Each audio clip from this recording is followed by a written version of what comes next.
Alors, j'ai le Q. Un, 2, 3, on y va, c'est parti. Alors, bienvenue, welcome, chères participantes. On est présentement en 73, mais il y en aura d'autres qui vont rentrer au fur et à mesure que le webinaire se déroule. Je suis Julie Boncopain, la présidente de l'Association des ombudsmen en enseignement supérieur du Québec, l'AOS. Nous vous présentons cette quatrième édition, quatrième webinaire qui va vous interpeller et vous surprendre. Ah, attendez, oui, attendez, j'ai quelqu'un qui est en ligne. Oui, vous inquiétez pas, je vais leur dire. Bien sûr, nous n'aurions pas pu organiser ce webinaire sans la présence et la précieuse collaboration de l'Association des responsables de la gestion des plaintes ici au Québec. Nathalie Terrien va nous parler tout à l'heure, mais vous savez, ce webinaire s'intitule L'Ombudsman à l'écoute. Oui, alors je suis à l'écoute. Alors, désolé, c'est le technicien, Lucas, il travaille avec nous depuis tout à l'heure, ils sont très bien, mais ils ne savent pas que les ombudsmen sont à l'écoute. Eh bien, ça existe, oui, oui, les ombudsmen sont à l'écoute. Excusez-moi les participants, mais je vais lui dire, les ombudsmen parlent avec les membres de leur organisation, ils parlent avec la haute direction, les administrateurs. Et oui, on se parle entre nous. Il ne me croit pas. Bon, bah écoutez, je lui propose. Oui. Alors, écoutez, m'interrompez plus. Je vous propose d'écouter ce webinaire. Vous allez voir, c'est très intéressant. Et sur ce, donc, chers participants, je reste avec vous. Ce que j'aimerais vous dire, c'est que si vous voulez écouter ce webinaire en anglais, vous avez en bas sur votre écran une petite section qui dit CC, c'est captation. Vous pouvez changer la langue. Donc, écoutez ce webinaire dans la langue de votre choix. J'aimerais aussi vous dire que dans cet esprit de partage, parce que nous sommes tous des participants qui travaillent dans différents bureaux et secteurs d'ombudsman, nous aimerions souligner notre soutien aux actions de la réconciliation avec les Premières Nations et peuples autochtones du Québec et Canada. La réconciliation demande toujours une réflexion continue et des échanges au niveau non seulement des systèmes, mais notre manière de faire, tout en étant à l'écoute. J'ai déjà suffisamment parlé. On va parler des ombudsmen. On va laisser nos panélistes aller de l'avant. Donc, sans plus tarder, je laisse la place à Nathalie Terrien de l'AGRP présenter nos panélistes et notre allocutrice de mots de bienvenue. Merci. Alors, bonjour à tout le monde. Nous sommes vraiment ravis de vous accueillir aujourd'hui. Alors, je suis Nathalie Terrien, la présidente de l'Association des responsables en gestion de plaintes. Donc, notre association, c'est un groupe d'action et d'échange qui vise à promouvoir puis à faire évoluer la gestion des plaintes au Québec, tant dans le secteur privé que public, dans une perspective d'efficacité, d'équité et d'amélioration de la qualité des services offerts. Alors, au quotidien, le rôle de nos membres est très comparable à celui des ombudsman. Alors, merci Julie et merci à la WESC pour cette opportunité de collaboration, surtout qu'elle permet d'atteindre un public encore plus large. Davantage de personnes pourront suivre, en direct ou en différé, cette conférence et approfondir une facette importante du rôle des ombudsman ou de gestion des plaintes, soit l'écoute. Alors, c'est également une excellente opportunité pour renforcer notre communauté et contribuer au développement de cette fonction essentielle. Alors aujourd'hui, nous sommes très choyés. Le panel d'aujourd'hui est composé de Madame Marie-Josée Bouliane, commissaire aux plaintes et à la qualité des services, Centre intégré de santé et de services sociaux des Laurentides. Monsieur Brett Epperson, ombudsman de l'Université du Luxembourg. Monsieur Ivan Zinger, enquêteur correctionnel du Canada, ainsi que Madame Marie-France Pelletier, ombuds du Nouveau-Brunswick. L'animation sera assurée par Dr Sylvie L'Espérance, médecin examinateur au Centre intégré de santé et de services sociaux du nord de l'île de Montréal, ainsi que par Monsieur Pierre-Paul Noreau, président du Conseil de presse du Québec. Mais avant de leur céder le micro, j'inviterai Madame Michèle Thibodeau de Guire, présidente honoraire du Conseil d'administration de la Polytechnique de Montréal, qui a bien gentiment accepté de faire le mot d'ouverture. Alors, Madame, à vous la parole. Merci beaucoup. Merci, Madame Terrien. Et merci à Julie, mon copain, qui a fait appel à quelqu'un comme moi pour vous souhaiter la bienvenue. Je dois vous dire, je suis très honorée. C'est à Polytechnique que j'ai connu ce que c'était qu'un ombudsman. En fait, Michel Viard, qui était l'ombudsman à l'époque, était un très bon pédagogue et surtout un homme très patient. Il m'a fait comprendre le rôle important qu'un ombudsman jouait. Il m'a fait comprendre que vous apportiez des solutions peut-être pour prévenir des problèmes. Il m'a fait comprendre aussi les défis que vous aviez. Je me souviens quand il m'expliquait que ça lui prenait peut-être un local un petit peu plus grand qu'un armoire de ballet pour recevoir ces gens. Alors, vous savez, j'ai fait mes classes par rapport à ce que vous faites, mais j'ai surtout réalisé que vous aviez peut-être pas toute l'attention de ceux à qui vous faisiez les rapports. Est-ce que les gens, quand vous faites vos rapports, comprennent bien vos messages? Puis ça m'amène à une réflexion que j'avais entendue du directeur général de l'UNESCO à l'époque, Federico Maillard, qui parlait de prévention, puis qui disait il faut savoir pour prévoir et prévoir pour prévenir.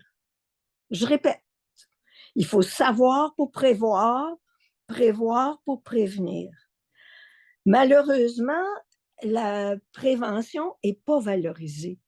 On pense à un général qui gagne une bataille, on lui donne des médailles. Un général qui évite une guerre, on lui dit même pas merci.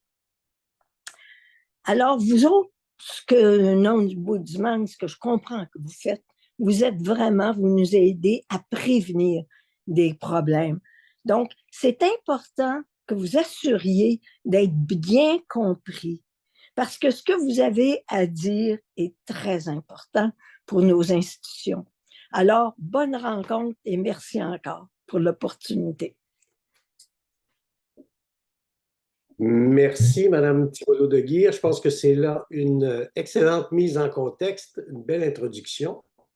Alors, bonjour tout le monde. Merci d'être là. À notre tour, Docteur L'Espérance et moi, de vous souhaiter la plus cordiale des bienvenues. Merci à l'Association des ombudsman en enseignement supérieur du Québec et à l'Association des responsables en gestion des plaintes d'avoir pensé à nous pour co-animer. Alors, nous avons devant nous 1h30 au cours de laquelle nous allons aborder avec nos panélistes 3 éléments qui sont liés à la grande thématique « L'ombudsman à l'écoute ». Tout d'abord, il y aura l'écoute des clients, des visiteurs ou des plaignants, selon l'appellation que vous utilisez dans votre organisation. Puis dans un deuxième temps, l'écoute des organisations au sein desquelles vous œuvrez. Et enfin, l'écoute de l'ombudsman lui-même et de son équipe. Vous allez noter que nos panélistes ne vont pas répondre à chacune des questions posées. Compte tenu du temps que nous avons à notre disposition, nous avons en effet fait un travail préalable avec eux. Ils nous ont indiqué les sujets qui les interpellaient davantage. Nous les avons prévenus aussi que nous voulions entendre du concret, des expériences vécues pertinentes, évidemment tout en protégeant la vie privée et tout ça. Ils ont gentiment accepté aussi que Docteur L'Espérance et moi serions les gardiens du temps de parole. C'est à peu près 4 minutes par question posée pour chacun des panélistes qu'on a prévu. Alors, on a prévu ça.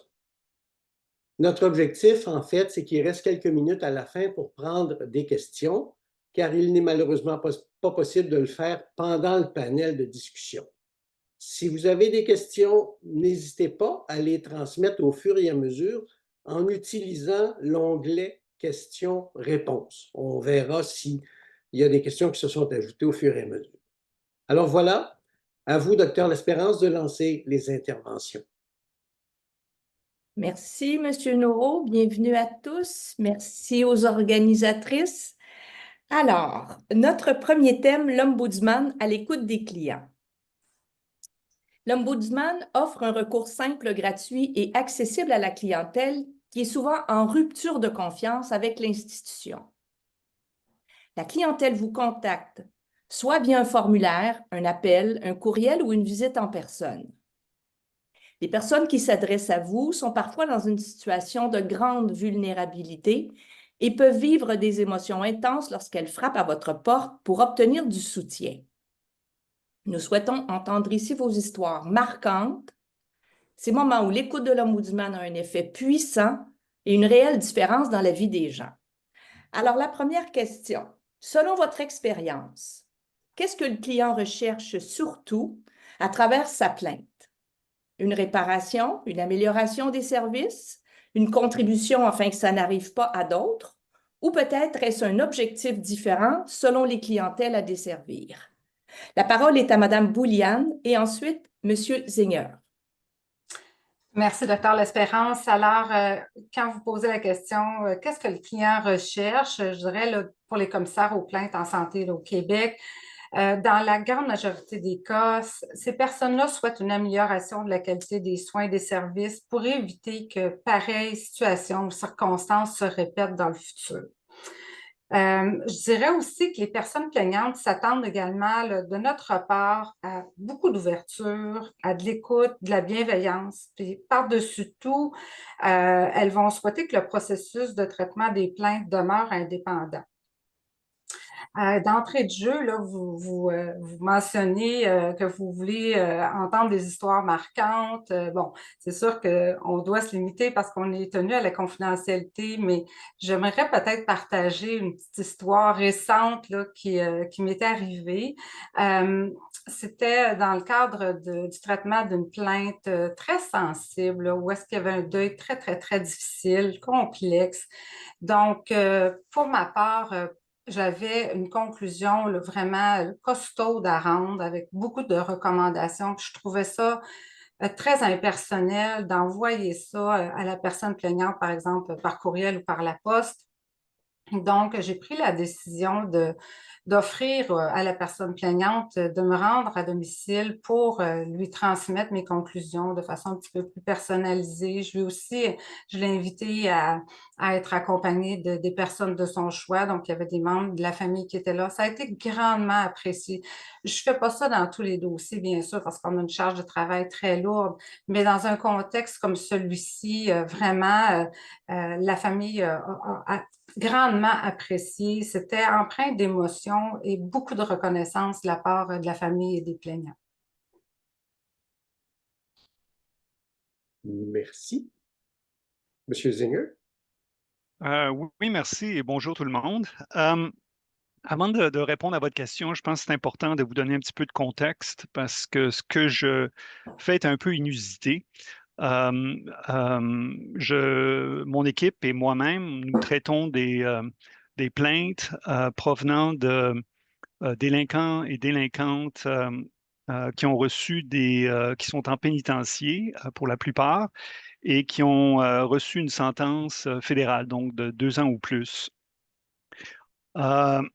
Et ce qui est un petit peu, juste pour donner un petit peu d'historique, ce qui est, je vous dirais, que c'est un peu inusité aussi, c'est que nous avons été créés il y a plus de 50 ans et ça a été suite à une émeute qui s'est passée au pénitencier de Kingston en 1971 et où est-ce qu'il y avait eu toutes sortes de problèmes de droits de la personne et de violations de droits de la personne. Une émeute qui a coûté la vie d'ailleurs à plusieurs personnes, dont prisonniers et agents correctionnels. C'est clair que l'enquête qui a suivi cette émeute pour essayer de trouver les causes a déterminé que c'était à cause l'émeute s'était produite suite à l'incapacité du service pénitentiaire à l'époque de répondre à des plaintes ou des griefs légitimes des prisonniers. Donc, on a une longue histoire qui traite de questions de violation de droits de la personne. Et en milieu carcéral, je vous dirais que chaque jour, le Service correctionnel du Canada, qui est l'agence assujettie à ma surveillance externe, prend des milliers de décisions qui ont un impact sur les privilèges ou sur les obligations statutaires du service correctionnel ou les droits constitutionnels, y inclut la charte. Donc, parce que tout est réglementé dans un pénitencier. Quand est-ce que vous vous levez, qu'est-ce que vous mangez, si vous avez accès au médecin, quand est-ce que vous pouvez sortir de votre cellule, à qui vous pouvez parler au téléphone ou qui peut vous rendre visite, tout est réglementé. Donc, l'entreprise, si vous voulez, des services correctionnels est celle, en grande partie, des droits de la personne. Alors, à mon avis, ce que la majorité des plaintes qu'on reçoive ont une composante de droit de la personne ou même je vous dirais, de questions de nature, de dignité humaine. Et c'est pour ça qu'on joue un rôle, d'après moi, qui est très important, parce que même les petites choses qui semblent peut-être anodines soulèvent ces questions de droit de la personne. Ça veut dire que si on ne vous donne pas accès à un programme où il y a des délais importants, le manque de programme ou d'accès au programme peut avoir comme conséquence de servir plus de temps incarcéré qu'autrement si les programmes avaient été donnés en temps important. Donc, oui, allez-y.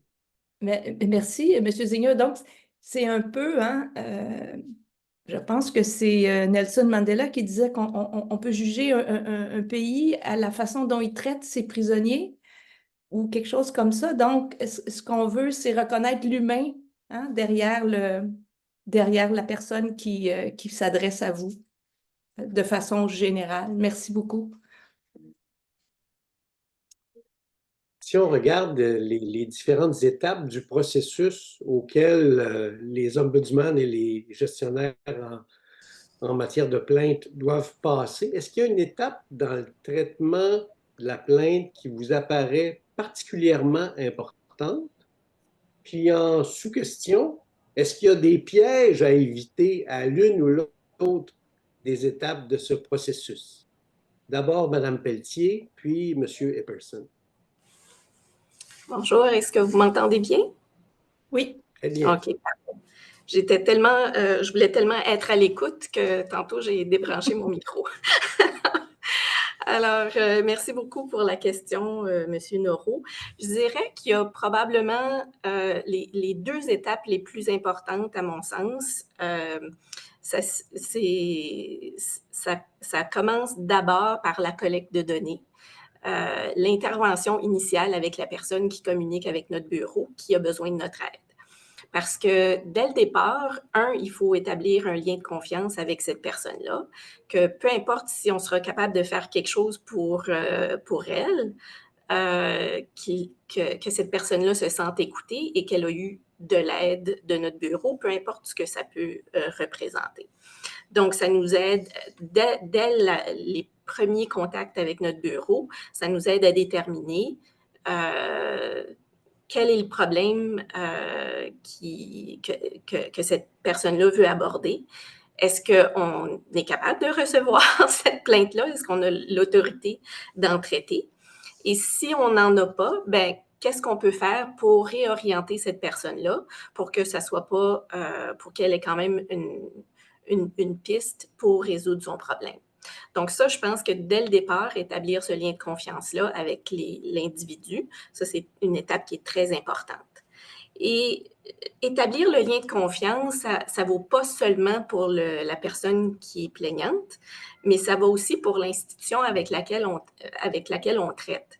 Et donc, l'autre étape que je dirais qui est particulièrement importante à ce niveau-là, c'est au niveau de la conclusion du dossier. Donc, si on mène une enquête, c'est vraiment comment on va interagir avec cette institution-là pour justement s'assurer qu'elle sera plus ouverte à mettre en œuvre nos recommandations et ainsi qu'on voit des résultats concrets pour toutes les personnes concernées.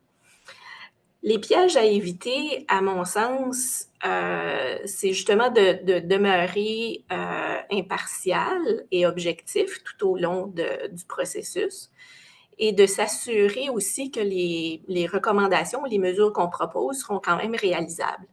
Parce que moi, je suis d'avis qu'on est là pour aider, trouver des vraies solutions à des vrais problèmes. Et donc, on ne peut pas s'enfarger trop là, dans les grands principes, malgré que c'est super important. Et ça sous-tend souvent nos recommandations, mais au final, il faut que les gens se voient dans ce rapport-là et voient des façons dont ils peuvent interagir pour donner des vrais résultats, comme je le disais. Donc, moi, à mon sens, ce serait ce que je vois par rapport à vos questions. Merci. Chairperson. Oui, merci. Tout le monde m'entend bien? Oui. Oui. OK, super. Pour la première question, je dirais ça dépend en partie du type de cas. Donc, de nombreuses étapes d'un dossier peuvent être cruciales. Je suis d'accord avec ce que ma collègue vient de dire, mais l'exemple qui vient en tête pour moi, c'est un cas d'harcèlement surtout. Donc, si on pense au cas d'harcèlement, le moment où le visiteur choisit entre l'option d'une plainte formelle et l'option d'une résolution à l'amiable est particulièrement important. L'Ombudsman peut aider le visiteur à explorer méthodiquement, dans la mesure du possible, les deux options, donc résolution à l'amiable ou plainte formelle. Mais les visiteurs sont très souvent dans un état fragile pendant les cas d'harcèlement, tout au long, du début à la fin. Ils cherchent fréquemment un soutien psychologique simultané. Presque la moitié plus de la moitié de mes visiteurs qui ont exprimé des préoccupations d'harcèlement potentiel, donc même pas les cas forcément déclarés, mais ceux qui se pensaient être harcelés, plus de la moitié étaient en consultation psychologique en même temps qu'ils venaient voir l'Ombudsman. Donc, souvent, c'est des visiteurs très fragiles. Ils consultent typiquement plusieurs bureaux en même temps et ils ne savent pas trop comment choisir la meilleure façon de trouver une solution. Et ils hésitent, de mon expérience pendant très longtemps. Il y a un risque élevé de remords de décision. Plusieurs fois, j'ai eu des visiteurs qui ont choisi une résolution à l'amiable, mais après, ils reviennent, ils disent j'aurais préféré en fait faire plainte formelle, ou bien le contraire. Ils décident de faire plainte formelle, mais après avoir posé plainte, ils reviennent dire en fait, je pense que j'aurais pu mieux régler ce problème-là par le biais de la médiation avec vous. Donc, j'ai eu plusieurs expériences comme ça. Alors, ce moment décisionnel, quand ils choisissent entre les deux options, je pense que c'est crucial. L'Ombudsman peut aider les visiteurs à explorer les deux options de manière méthodique. Donc, penser aux risques de chaque côté, bénéfices de chaque côté, et tout le temps faire des check-ins. Tout au long du processus, je pense, dans les cas d'harcèlement, il faut être en contact constant avec les visiteurs. En ce qui concerne les pièges, je dirais que le piège primordial à éviter, c'est d'interrompre trop rapidement le dialogue sur l'exploration des deux options, entre la résolution à l'amiable et la plainte formelle. J'ai eu l'expérience l'année dernière où quelqu'un m'a dit, bon, j'ai décidé, je ne veux pas faire plainte, je veux procéder par la résolution à l'amiable. Et je n'ai pas posé assez de questions pour être sûr que la personne était en fait convaincue de son choix. Donc maintenant, je procède beaucoup plus lentement à ce stade-là avec les cas de harcèlement. Voilà. Merci. Monsieur Zeux ou Madame Boulian, quelque chose à ajouter sur les pièges ou sur les étapes sensibles du processus? Pour ma part, bien évidemment, tout l'aspect d'argumenter sur nos conclusions auxquelles on est arrivé, je pense que ça peut être un piège. Donc, je dirais là, de se limiter. On dépose nos conclusions. Après ça, la personne a un recours, un deuxième recours si il souhaite faire cette démarche-là pour valider si effectivement on a erré ou si on est allé dans le bon sens. Mais donc, pour moi, ça pourrait être un piège. Monsieur Seigneur, rien à ajouter? C'est bon? Alors, notre prochaine question s'adresse à Mme Pelletier et M. Zeinger. Est-ce qu'il y a une approche qui vous semble plus susceptible de redonner du pouvoir au client, d'éviter son insatisfaction ou ses réactions négatives à vos conclusions? Alors, Mme Pelletier d'abord. Alors, je crois que c'est vraiment important d'établir la portée de notre mandat, y compris ses limites, dès le début. Parce que ça donne l'occasion à la personne qui est plaignante de décider si oui ou non elle veut continuer à s'engager avec nous, étant donné ce qu'on est capable de faire et ne pas faire. Donc, ça remet le contrôle, si vous voulez, dans l'avenue que cette personne-là va choisir. Donc, je donnerais comme exemple, tout comme au Québec, notre bureau est aussi responsable de recevoir les divulgations faites par les lanceurs d'alerte. Et c'est une loi séparée de la loi sur l'Ombud et qui a des mesures de protection spécifiques à ce genre de divulgation-là. Sauf que notre loi limite les individus qui peuvent faire ces divulgations-là à notre bureau et qu'on puisse faire des enquêtes. C'est-à-dire que chez nous, il y a seulement que les employés de la fonction publique actuelle qui ont le droit de faire des divulgations de cette nature-là et de voir que nous, on puisse les enquêter. Peuvent en faire, sauf qu'on ne peut pas mener d'enquête s'ils ne sont pas des employés actuels de la fonction publique. Ce qui veut dire que si quelqu'un vient de prendre sa retraite ou qui a été congédié par son employeur de la fonction publique, on ne peut pas vraiment examiner les divulgations faites dans ce cadre-là. Sauf que, étant donné qu'on a aussi les pouvoirs en vertu de la loi sur l'Ombud, on peut expliquer les limites de notre mandat en vertu de la loi sur les divulgations faites dans l'intérêt public et proposer à ces individus-là de peut-être considérer faire une plainte en vertu de la loi sur l'Ombud. Donc, on leur explique le fait qu'il y a certaines mesures de protection qui ne sont pas disponibles en vertu de la loi sur l'Ombud comparée à l'autre loi. Mais ça remet cette décision-là, à savoir s'ils veulent procéder ou non. Et ça leur donne une avenue, justement, pour décider s'ils veulent vraiment poursuivre la question. Mm-hmm. Donc, tu sais, d'établir ces limites-là et les balises de notre mandat et d'expliquer ça clairement dès le début, ça peut être une façon pour eux de bien comprendre ce qu'on fait et comment on peut s'engager avec eux.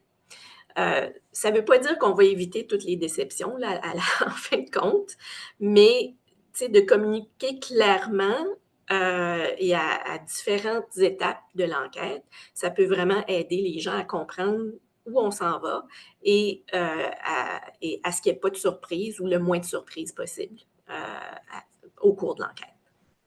Intéressant, merci. Monsieur Zeinger?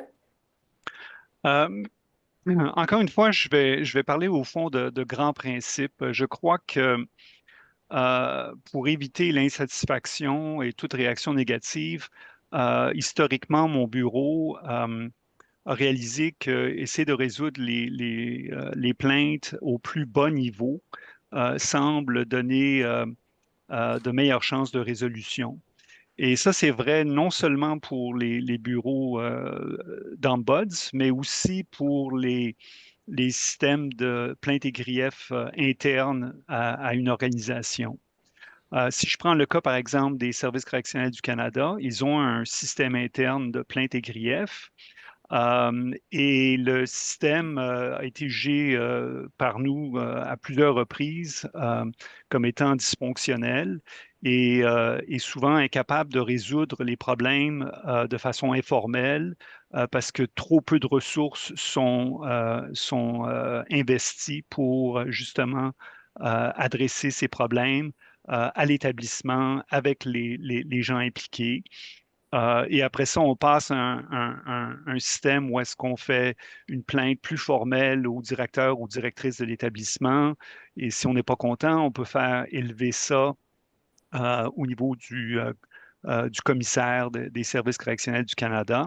Et tout ça peut engendrer des délais incroyables. On parle d'à peu près 9 mois pour une plainte qui est jugée urgente, comparé et même 1 an pour une plainte de nature routinier.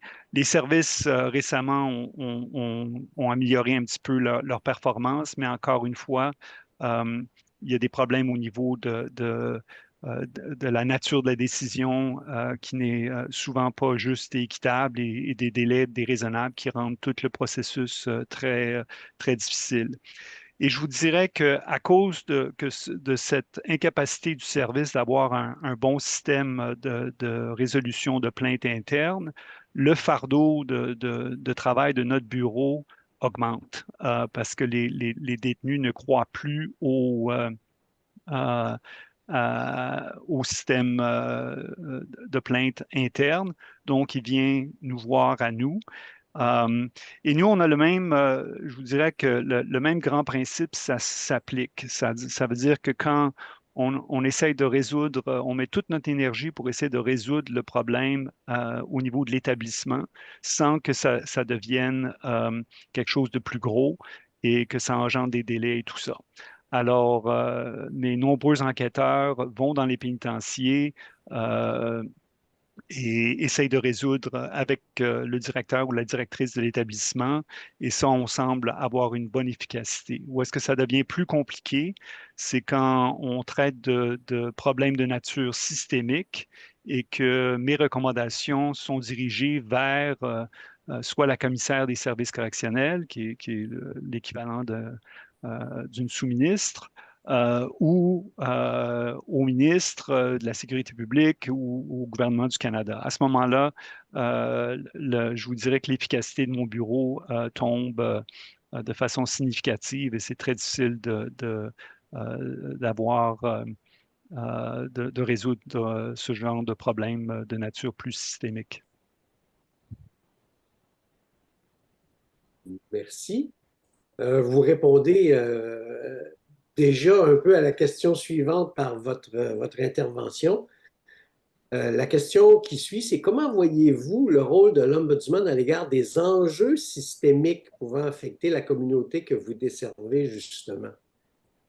Est-ce qu'il y a une bonne manière de démontrer que vous êtes à l'écoute et une bonne manière de générer la confiance du public quand on occupe un rôle comme le vôtre? Alors, ma question s'adresse à Mme Bouliane, à M. Zenger et à Mme Pelletier, cette fois-là.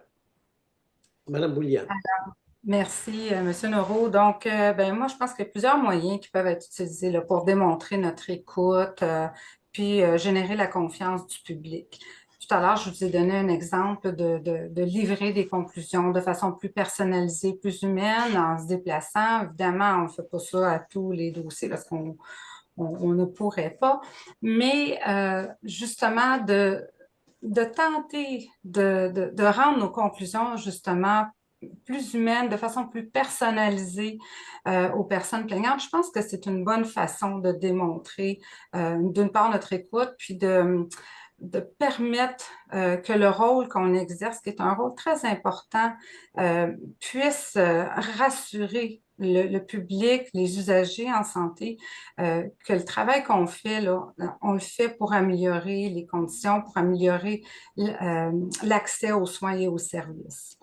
On a aussi la possibilité, puis on le fait à chaque année, on prépare, on a une obligation de rendre des comptes, donc on prépare un rapport annuel qui est très, très bien documenté. Et ce rapport-là, on le présente en assemblée publique de nos conseils d'administration. Donc, le public a la possibilité d'entendre et de poser des questions sur le contenu de notre rapport. Donc, ça aussi, c'est une façon, je pense, de nous donner un petit peu plus de crédibilité et de donner confiance à la population. Dans un autre ordre d'idée, je dirais, on a aussi la possibilité, comme commissaire aux plaintes dans le réseau de la santé, devant des enjeux qui sont systémiques puis qui peuvent brimer les droits des usagers, ou encore face à de la récurrence de motifs de plainte. Comme commissaire, on peut procéder à des interventions qu'on appelle des interventions systémiques là, dans notre langage. Ces interventions-là permettent de faire une analyse qui peut mener à la formulation de recommandations d'amélioration des soins et des services qui sont offerts à la population. À titre d'exemple, une intervention systémique pourrait être faite sur le sujet, entre autres, de l'accessibilité au niveau des salles d'urgence. Donc, on sait qu'il y a beaucoup de délais parfois de prise en charge médicale, puis d'autres problématiques récurrentes dans les salles d'urgence. Donc, moi, je donne comme exemple une intervention systémique que j'ai déjà menée pour tenter d'améliorer les services d'urgence, la meilleure fluidité aussi hospitalière. Donc, c'est des éléments qui peuvent permettre aussi de donner confiance au public envers le régime d'examen des plaintes. Aussi, j'ajouterais, pour avoir un impact positif là, sur la confiance du public, l'Ombudsman il doit créer des liens de confiance avec les usagers, faire connaître son offre de service. Puis j'oserais dire, notamment auprès de certaines clientèles plus marginalisées ou encore plus réfractaires à recevoir ou à venir utiliser les services de santé, les services sociaux. Puis je me permets de nommer, entre autres, parce que Mme Boncopain, dans son discours d'entrée, a parlé là, justement de la réconciliation avec les communautés autochtones, mais ce sont des communautés avec lesquelles on doit avoir une approche aussi particulière, humaine, personnalisée. C'est des clientèles qui ont un peu perdu confiance ou qui ont envers le système de santé, même aussi le processus de résolution de plainte. Donc, on doit avoir une approche très particulière auprès de ces communautés. Et j'oserais ajouter aussi, parce qu'on l'a vécu à notre bureau de plainte, on est dans les Laurentides, puis on a une communauté itinérante assez importante dans certains secteurs. Et puis, on se donne les devoirs d'aller vers ces communautés-là, ces personnes-là itinérantes pour leur faire connaître leurs droits. Et je vous dirais que ça porte fruit de faire ces déplacements-là, ces rencontres-là. On est allé les rencontrer, entre autres, dans des milieux de vie qui sont offerts pour eux. Ça leur permet de bien comprendre, puis de pouvoir utiliser nos services, leur expliquer aussi la facilité d'accès à ces services-là chez nous. Donc, je pense que ce sont des petits moyens qui nous permettent là, de donner confiance au public. Merci. Monsieur Zenger? Oui, alors, je vous dirais, je vais vous donner un petit peu d'historique. Quand j'ai commencé à travailler pour le Bureau de l'enquêteur correctionnel, ça fait déjà maintenant 20 ans. Et mon patron à l'époque, Howard Sapers, qui était l'enquêteur correctionnel, me demandait souvent de lui préparer des présentations PowerPoint. Et il me demandait toujours de faire un graphique sur, je vous dirais, les plaintes les plus communes faites par les délinquants et délinquantes. Alors, j'ai commencé à regarder ça un petit peu de façon plus approfondie, puis je me suis rendu compte qu'année après année, on faisait à peu près le même nombre de plaintes sur chaque thème. Donc, par exemple, les trois plaintes les plus récurrentes qu'on reçoit, c'est sur l'accès aux services de santé, sur les conditions de détention et sur l'interaction avec le personnel correctionnel. Et ça changeait très peu. Alors, on traitait énormément de plaintes individuelles et année après année, le graphique était identique. Alors, on a décidé à cette époque-là de commencer à adopter une stratégie un peu différente et de commencer à faire des enquêtes d'ordre systémique. Et l'idée, c'est que si on était capable de faire une enquête systémique, faire des recommandations qui allaient, je vous dirais, à la racine des problèmes sous-jacents à ces plaintes, qu'on allait être capable de diminuer le nombre de plaintes individuelles. C'était ça le rationnel. Alors, on en a fait depuis maintenant à peu près 17 ans. On est très connu pour, justement, on est le mieux connu pour ce genre de travail d'ordre systémique. Et on en a fait sur tous les sujets maintenant, parce que maintenant, ça fait déjà tellement d'années qu'on a développé cette expertise. Alors, on en a fait sur les Autochtones, sur les conditions de détention pour les gens de race noire, sur les femmes, sur le suicide, sur l'isolement préventif, sur les personnes plus âgées, les personnes plus jeunes de 18 à 21 ans. On a même fait des choses un peu plus poussées, par exemple, sur la violence sexuelle en pénitencier. Et par exemple, on va bientôt, dans les prochaines semaines, déposer le prochain rapport annuel. Et cette fois-ci, on va regarder aux conditions de détention de gens qui purgent des sentences vie et aussi au niveau de ceux qui sont incarcérés dans des établissements à sécurité maximum. Alors, si vous vous demandez 20 ans après, est-ce que la stratégie a fonctionné d'essayer de diminuer le nombre de plaintes individuelles? Et la réponse est non, parce que justement, on n'a pas une bonne je vous dirais un bon taux de succès sur l'acceptation de nos recommandations d'ordre systémique et c'est bien dommage. Par contre, comme je le dis souvent à la commissaire, si vous ne répondez pas de façon positive à nos recommandations, nous, ce qu'on fait, c'est qu'on documente de façon très pointue toutes nos enquêtes systémiques avec des statistiques, avec des entrevues, avec toutes sortes de données. Et si les services ne répondent pas à nos recommandations, nos rapports se retrouvent dans le système formel et on retrouve justement des citations de nos rapports dans les décisions de la Cour, dans les litiges qui utilisent nos rapports à bon escient pour faire avancer les choses. Recours collectif et on retrouve même nos rapports sont cités de façon régulière à la Cour suprême. Alors, il y a un coût à payer à ne pas essayer de répondre à ce genre de recommandations. Merci. Madame Pelletier. Oui, bien, la seule chose que j'ajouterais aux excellentes interventions de mes collègues, c'est afin de pouvoir faire la lumière sur les enjeux systémiques, il faut d'abord avoir la capacité de mener des enquêtes systémiques.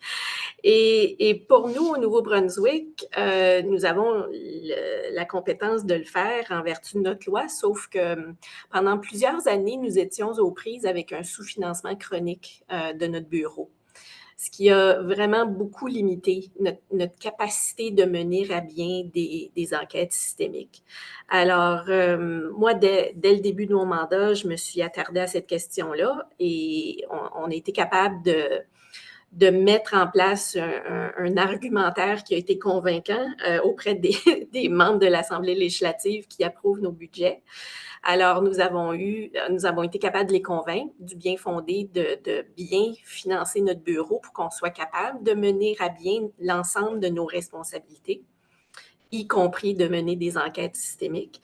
Alors, c'est quelque chose qui a été corrigé l'année dernière, mais évidemment, quand on est sous-financé pendant une dizaine d'années, on ne s'en remet pas là, du jour au lendemain.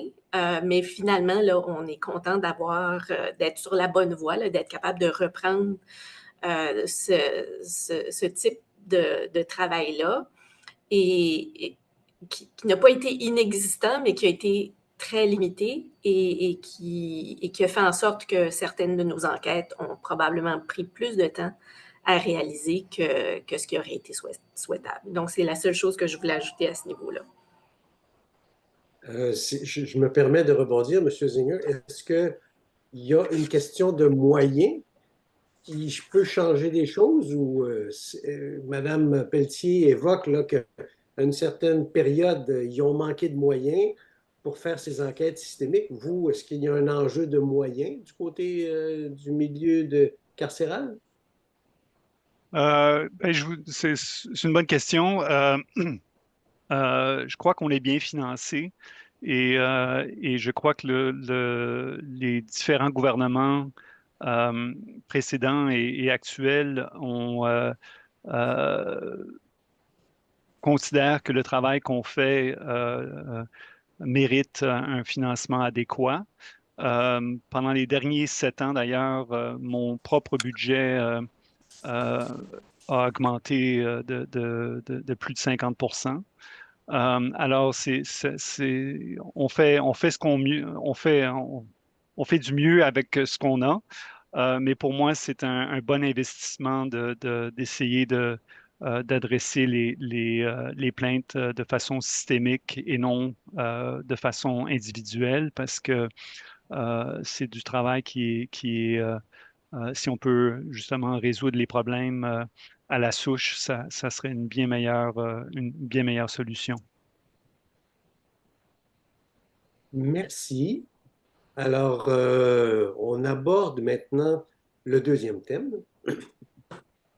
C'est l'Ombudsman qui est à l'écoute de son organisation. Alors, l'Ombudsman traite non seulement les plaintes individuelles de la clientèle, mais il porte également un regard systémique sur des enjeux récurrents. On l'a entendu d'ailleurs dans les réponses précédentes.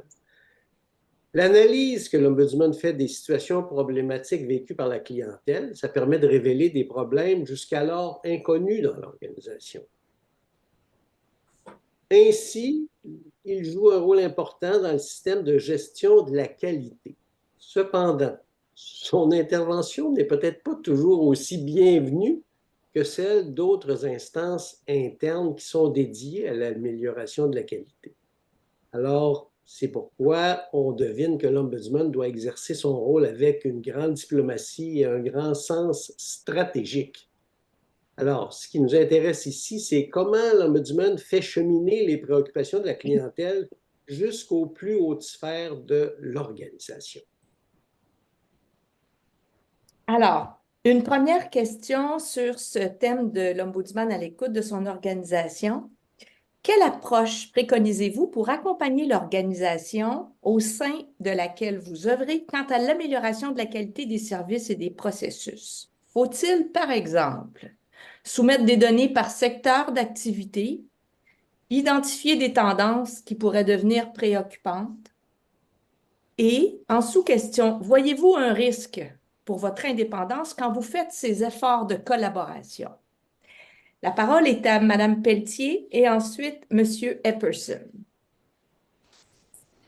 Merci. Donc, notre bureau, puis j'enchaîne un petit peu avec ma dernière intervention. Donc, du fait qu'il y a certaines de nos enquêtes qui ont pris plus de temps à réaliser et tout ça, c'est sûr que ce qu'on a préconisé, c'est de ne pas attendre nécessairement à la fin de notre enquête avant de discuter de certaines tendances qu'on voyait dans l'élaboration de notre enquête avec les institutions concernées parce qu'on ne voulait pas nécessairement attendre la fin de l'enquête, ne sachant pas exactement quand on pourrait la terminer, pour voir des améliorations concrètes par rapport à certains des problèmes qu'on voyait.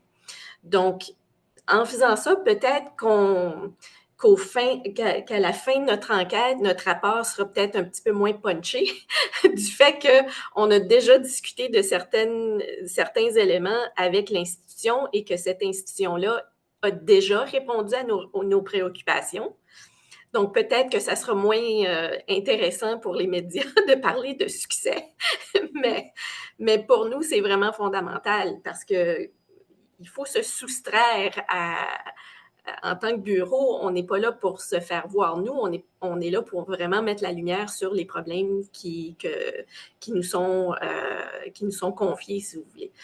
Donc, pour nous, le fait d'obtenir des résultats de par cette collaboration-là est plus importante que d'attendre et de faire ça de façon très correcte là, à la fin d'une enquête et d'avoir des réponses et que ces solutions-là attendent à l'avenir pour être réalisées. Donc, est-ce qu'il y a un risque à notre indépendance? C'est sûr qu'il faut faire très attention. Il faut toujours avoir ça à l'esprit, que nous ne sommes pas là pour se faire des amis, nous ne sommes pas là pour faire de faveurs, nous ne sommes pas là pour vraiment intervenir de façon dans un vase clos. On est vraiment là pour tenter d'obtenir des solutions, d'examiner les questions de façon objective et de vraiment être ancré dans cette objectivité-là et cette impartialité-là tout au long de ces collaborations-là. Et je donnerai un autre exemple aussi parce qu'il n'y a pas...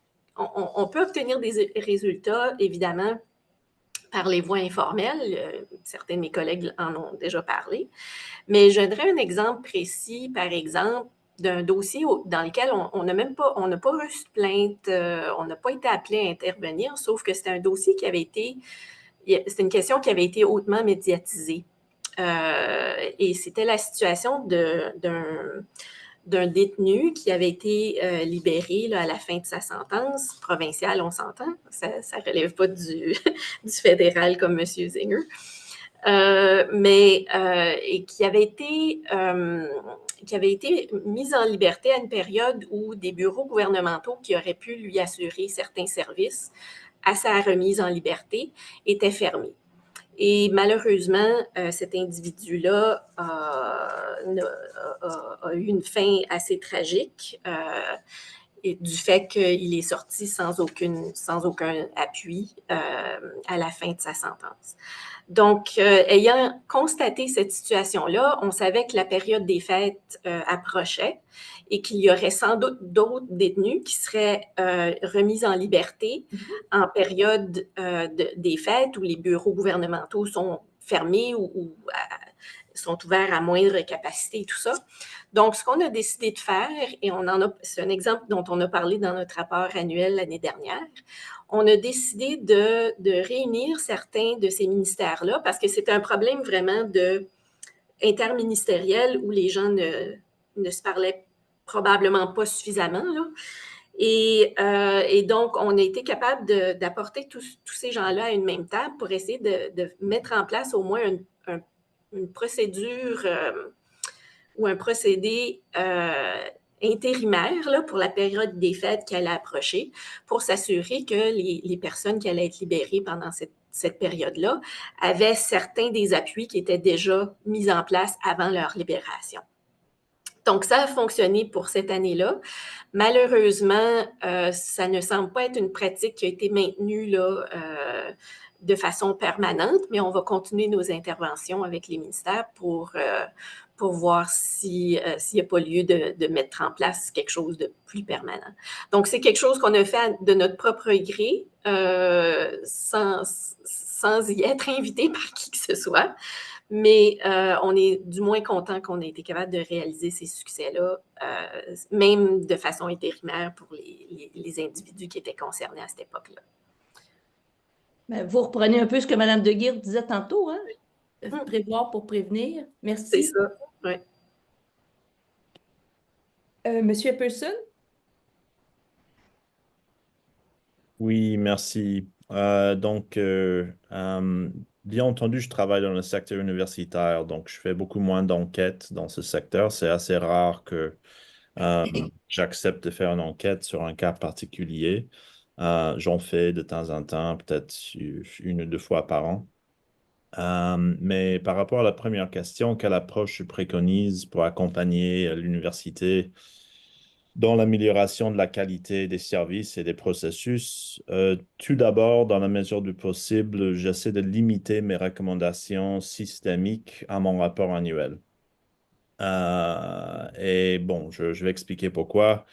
Les recommandations sont largement basées sur les statistiques des cas pour soutenir chaque recommandation. Donc, mon rapport annuel comptabilise le nombre de chaque type de cas que je traite chaque année Et ça informe mes recommandations. Donc, j'aurai une recommandation et les statistiques liées à cette recommandation. Les décideurs de mon expérience peuvent se lasser des recommandations, des interventions de l'Ombudsman si on fait trop de recommandations. Donc, je donne priorité aux choses que je vois le plus souvent chaque année. Et lorsque les recommandations sont trop nombreuses ou trop fréquentes, ils ont tendance, de mon expérience, à avoir moins d'impact. Et je veux que les recommandations influencent la politique universitaire. Donc, je choisis mes batailles chaque année. C'est la stratégie.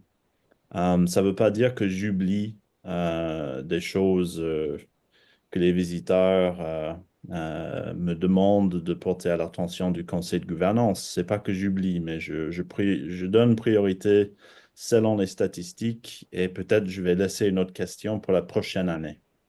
Mais je ne veux pas donner trop de recommandations chaque année. Cela dit, dans certains cas, il y a des exceptions. Je peux faire une recommandation unique à un décideur d'un département universitaire, d'une faculté, un doyen par exemple, un directeur, ou l'administration centrale, mais je limite autant que possible ces recommandations, cas par cas. Je crois que l'année dernière, j'ai fait 3 ou 4 recommandations dans des cas particuliers. Donc, c'est très limité. La dernière question, faut-il soumettre des données par secteur d'activité? Si je constate des tendances inquiétantes ou un cas à risque exceptionnellement élevé, je peux informer verbalement le président du conseil par le biais du secrétaire général du conseil de gouvernance avant le dialogue sur mon rapport annuel. Donc, chaque semaine, j'ai une réunion avec le secrétaire général. Je parle de tendances que je constate, de statistiques des cas. Et si je pense qu'il y a un risque exceptionnel, je peux faire une recommandation d'intervenir. Mais encore, j'essaie de limiter ces recommandations cas par cas parce que après 10 ans, j'ai vu qu'il faut choisir ses batailles, au moins dans le secteur universitaire. Voilà. Merci. Merci. Alors, je ne surprendrai personne en disant qu'il y a forcément une part de politique dans le travail d'un ombudsman. Quelles sont les stratégies que vous utilisez pour assurer que votre travail a de l'influence, que vos recommandations sont suivies et en même temps que votre crédibilité reste protégée? Alors, est-ce que vous fréquentez vos collègues de la haute direction ou des hauts fonctionnaires ou du commissaire au service correctionnel? Alors, ma question, dans un premier temps, s'adresse à M. Epperson et ensuite à M. Zinger. Oui, je dirais, tout d'abord, je dois avouer que je suis chercheur en politique publique de formation, donc je pars du principe que tout est toujours politique. Et ce n'est pas forcément mauvais de mon point de vue. La politique est partout. Naviguer la complexité politique fait inévitablement partie de la condition humaine. Donc, c'est mon point de vue de départ. Quand l'ombudsman le veuille ou non, nous faisons partir des réseaux politiques parce que nous formulons des recommandations politiques. Donc, on ne peut pas se voir en étant à l'écart de ces institutions, même si nous sommes indépendants, parce que nous faisons des recommandations. Et pour que les recommandations aient de l'impact, il faut pouvoir naviguer ces réseaux et bâtir des relations avec les décideurs, même en gardant la distance qu'il faut pour convaincre les gens de nos arguments. S'ils ne connaissent pas, de mon point de vue, si on n'a pas des réunions périodiques pour expliquer nos points de vue, expliquer nos préoccupations, ce sera beaucoup plus difficile à la fin de l'année de nous faire écouter quand on présente au conseil. L'important, c'est de maintenir une distance professionnelle adéquate afin que nos visiteurs ou nos clients, comme certains disent, ne nous perçoivent pas comme trop proches des décideurs. C'est un risque dont je suis conscient aussi. et pas uniquement les décideurs, les syndicats, les associations qui représentent les étudiants ou d'autres employés, parce que ce n'est pas uniquement les visiteurs qui peuvent être préoccupés s'ils aperçoivent que l'ombudsman est trop proche des dirigeants, mais c'est aussi les décideurs qui peuvent penser qu'on est trop proche des syndicats ou trop proche de l'association étudiante. Donc, j'essaie de garder des bonnes relations avec tous ces groupes, tous les décideurs, tous les syndicats, sans être aperçus comme trop proches de qui que ce soit. Donc, il y a un équilibre très délicat à maintenir.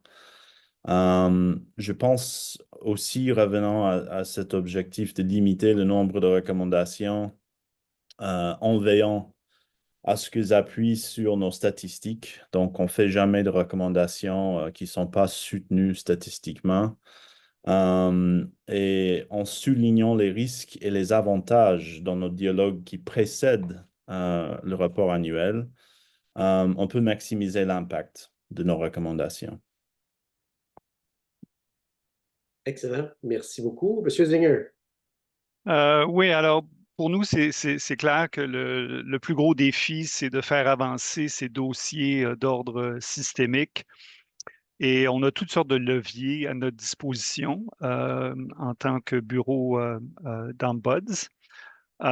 C'est évident qu'on privilégie toujours essayer de résoudre les problèmes à l'interne. Donc, on donne toutes sortes d'opportunités au service correctionnel et à la commissaire de régler et de faire avancer les dossiers et d'adresser nos recommandations de façon constructive.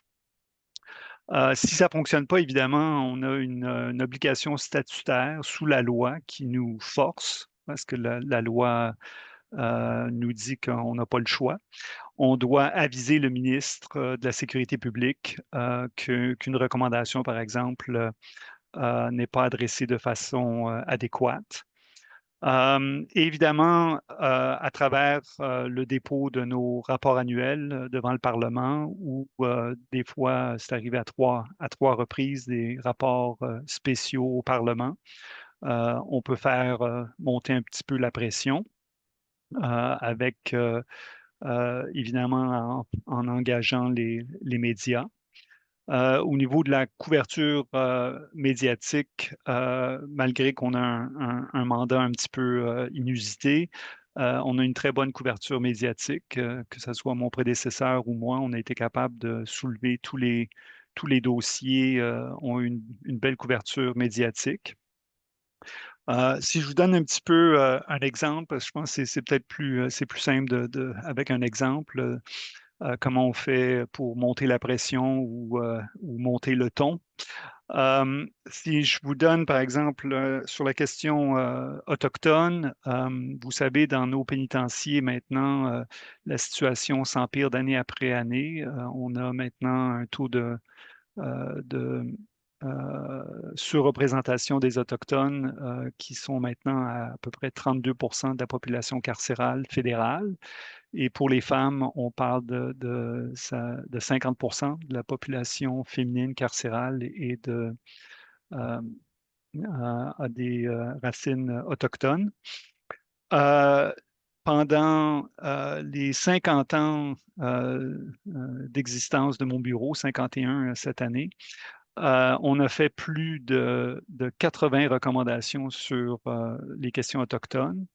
Et pendant bien longtemps, on était les seuls à documenter cette surreprésentation et le manque de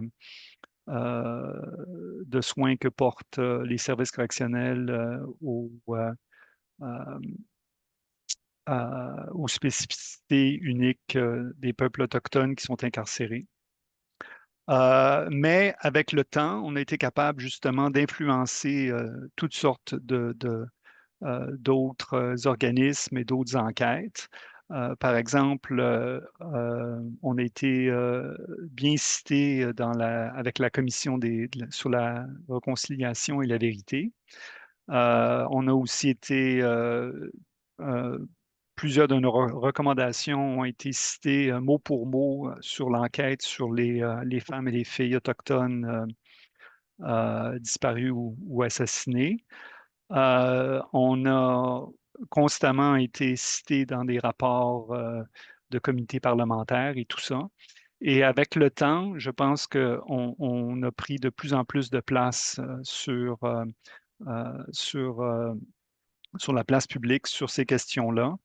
Juste la semaine dernière, on m'avait demandé j'ai témoigné sur la Déclaration des Nations unies sur les droits des peuples autochtones et pour faire le même plaidoyer et répéter les nombreuses conclusions et recommandations que nous avions documentées. Et l'an dernier, on a fait un rapport, on a fait un rapport qui était un suivi d'une enquête systémique qu'on avait fait il y a 10 ans. On a publié d'ailleurs un livre comme ça ici, là, ça c'est la copie anglaise, là, mais la copie française est sur notre site web. Ce qu'on a fait pour, encore une fois, augmenter la pression et pousser le service à faire les choses différemment, on a invité à la conférence de presse à la Galerie nationale de la presse les 3 leaders des Premières Nations, des Métis et des Inuits qui se sont joints à moi sur la même plateforme pour une conférence de presse. Encore une fois, dans le seul but de pousser le service correctionnel, le gouvernement du Canada et le ministre de la Sécurité publique à faire mieux au niveau de ce dossier-là. Vous ouvrez presque un autre bloc sur l'Ombudsman à l'avant-garde. Merci, M. Seigneur. Alors, ça m'amène maintenant à vous parler d'un autre sujet. Je veux parler de la culture juste. Pour celles et ceux qui sont moins familiers avec cette approche, j'ai 1 minute pour vous en parler. La culture juste, c'est une philosophie de gestion qui intègre les notions de sécurité, de notification des erreurs, de responsabilisation et d'apprentissage. L'approche est appliquée, entre autres, dans le domaine de l'aviation, de l'industrie pétrolière, et moi, je la connais parce qu'elle a aussi été adaptée aux soins de santé. La prémisse de la culture juste, c'est l'instauration d'un climat de confiance au sein des équipes de travail. On veut encourager la notification des erreurs, même celles qui sont sans conséquence, afin d'éviter les récurrences et apporter des correctifs. En culture juste, on reconnaît que l'erreur est humaine. Le comportement individuel est jugé en tenant compte de la formation et du rôle attendu de chacun. Les individus demeurent bien entendu responsables de leurs choix et les comportements inacceptables sont sanctionnés, comme par exemple la négligence et le non-respect délibéré des règles établies. Cela dit, on comprend que la culture juste vise à maintenir l'équilibre entre les responsabilités individuelles et les processus organisationnels qui peuvent être défaillants. Alors, ma question, comment influencer positivement l'organisation afin que le processus de traitement de la plainte soit vécu par celle-ci comme une démarche d'amélioration qui se veut moins offensive et plutôt bénéfique pour elle? Avez-vous des exemples à nous présenter où vous avez été en mesure d'accompagner l'organisation pour laquelle vous travaillez dans la compréhension ou l'application de cette approche du bureau de l'Ombudsman? Alors, j'aimerais entendre Mme Bouliane dans un premier temps et M. Epperson ensuite. Oui, je sais, docteur L'Espérance, à quel point vous tenez à la culture juste et quand vous examinez des plaintes médicales, vous appliquez le concept, puis je pense que c'est un concept qu'on se doit de mettre de l'avant dans notre travail. Pour ma part, mon rôle est clair dans l'organisation où j'œuvre. Ce n'est pas du tout le rôle du commissaire aux plaintes de trouver ou d'identifier un coupable ou de blâmer qui que ce soit dans le cadre du processus de plainte. peut-être à titre d'exemple, quand je perçois qu'il y a une réticence dans l'examen d'une plainte où je veux formuler des recommandations, puis que là, il y aurait peut-être une réticence de la part d'un gestionnaire pour la mise en action ou la mise en œuvre d'une recommandation, ben, je vais lui offrir un moment d'échange personnalisé pour expliquer d'une part mon rôle, lui mentionner, ça je trouve ça tellement important, lui mentionner qu'il doit voir le processus de plainte comme étant une opportunité d'amélioration. Je pense qu'il faut le voir de cette façon-là, l'amélioration des soins et des services. Et la recommandation qui est formulée, je lui suggère de la voir comme un levier de changement. Donc, habituellement, je réussis là, dans à peu près 99% des recommandations que je formule à les faire appliquer. Mais c'est un peu là, ma vision et ma façon d'intégrer la culture juste au travail qu'on fait, les commissaires aux plaintes. Puis je sais que la grande majorité des commissaires au Québec appliquent ce concept-là de culture juste dans le cadre de leur travail, d'application également du régime d'examen des plaintes. Merci. Monsieur Epperson? Merci. De mon point de vue, la culture juste dans l'équité administrative comporte 4 éléments. Donc, l'équité procédurale, l'équité substantive, ou parfois on dit l'équité matérielle en français, l'équité relationnelle, et le 4e, qui est plus nuancé, c'est l'espace pour les exceptions basées sur la promotion de l'équité.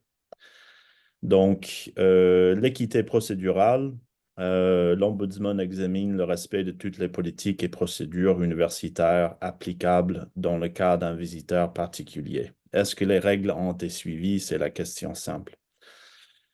L'équité substantive ou matérielle, si une décision a été prise, ce critère examine si les circonstances atténuantes d'un visiteur ont été reconnues et prises en compte. Ça ne veut pas dire que ces circonstances ont dû être primordiales dans la décision, mais doivent être reconnues, au moins. 3e, l'équité relationnelle. L'Ombudsman examine si le visiteur a été traité de manière professionnelle et respectueuse par les représentants de l'université tout au long du cas. Et le 4e, le plus nuancé, comme j'ai dit, l'espace pour les exceptions basées sur la promotion de l'équité. Cette évaluation examine l'intersectionnalité du visiteur, la situation sociale d'un visiteur dans le contexte des processus et décisions administratives, des aspects d'identité tels que le genre, l'orientation sexuelle, l'ethnicité, la culture, la langue, l'âge, l'éducation, le statut socio-économique et le handicap peuvent tous avoir un impact sur la capacité d'un visiteur à naviguer équitablement les processus et procédures universitaires. Donc, un ombudsman peut recommander aux décideurs de prendre des mesures pour rectifier des inégalités qui créent des désavantages. On parle souvent à l'ouest du Canada du triangle d'équité qui historiquement ne comportait que 3 éléments. Ça a été développé la première fois par l'Ombudsman Saskatchewan. Mais de plus en plus, on parle de ce 4e élément, que ce soit en Amérique du Nord ou en Europe. Oui, les procédures comptent. Oui, l'équité substantive ou matérielle compte. Oui, le côté relationnel compte. Mais même en suivant ces 3 mesures, il y a des gens qui peuvent être laissés pour compte. Donc, le 4e essaie de capter ceux qui auparavant auraient pu être laissés pour compte par notre système d'évaluation d'équité. La deuxième question, comment influencer positivement l'organisation? Avant même qu'une recommandation ne soit formulée, nous pouvons, je pense, ou devrions préparer progressivement les décideurs pendant nos dialogues périodiques. Donc, moi, comme j'ai dit, chaque semaine, j'ai une réunion avec le secrétaire général. Je fixe régulièrement des réunions avec les doyens, les présidents des syndicats, etc. pour parler des tendances que j'aperçois, des questions qui me préoccupent, afin d'éviter les surprises dans la mesure du possible. De mon expérience, c'est très important d'éviter les surprises pour les décideurs. La plupart des décideurs n'aiment pas les surprises. Il existe également des stratégies de communication qui mettent l'accent sur les avantages potentiels de toutes les recommandations que je fais au long de l'année, dans le rapport annuel ou même avant. Donc, le cadrage de la question, issue framing, je pense que c'est essentiel à la réussite de nos recommandations. Troisième point, des exemples à présenter. Je pourrais donner des exemples particuliers, mais le plus important quand je pense à cette question, c'est de faire des présentations, des ateliers régulièrement tout au long de l'année sur les méthodes de l'Ombudsman et pas oublier des départements ou des communautés. Donc, faire des ateliers, des présentations partout afin d'expliquer nos services, nos méthodes, et le calendrier des recommandations de l'Ombudsman pour que les gens comprennent quand on va faire notre présentation au conseil, etc. Je pense que la communauté doit comprendre comment les statistiques influencent nos recommandations et nos raisons de limiter les recommandations aussi. L'année dernière, j'ai eu quelqu'un qui m'a envoyé 15 recommandations qu'il voulait que je présente au conseil pour l'année. C'était un professeur qui avait pensé à ces 15 recommandations. Et bon, je ne vais pas, en tant qu'ombudsman, prendre 15 recommandations d'une seule personne, mais il fallait que j'explique pourquoi je n'allais pas formuler 15 recommandations sur son point de vue. Mais parfois, je pense que ce soit les étudiants, les professeurs, les employés administratifs, ils ne comprennent pas trop le rôle, ni les services, ni le calendrier de recommandation. Donc, consacrer suffisamment de temps à faire des ateliers et des présentations, ça nous aide énormément. Merci. Votre réponse met en évidence aussi le besoin du passage de 3 pôles à 4 pôles dans l'équité, le besoin de formation continue pour l'Ombudsman. Je trouve ça très intéressant. Merci beaucoup. Merci.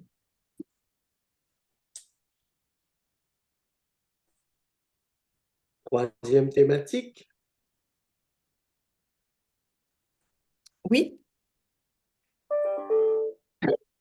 Pardon. Attends un peu.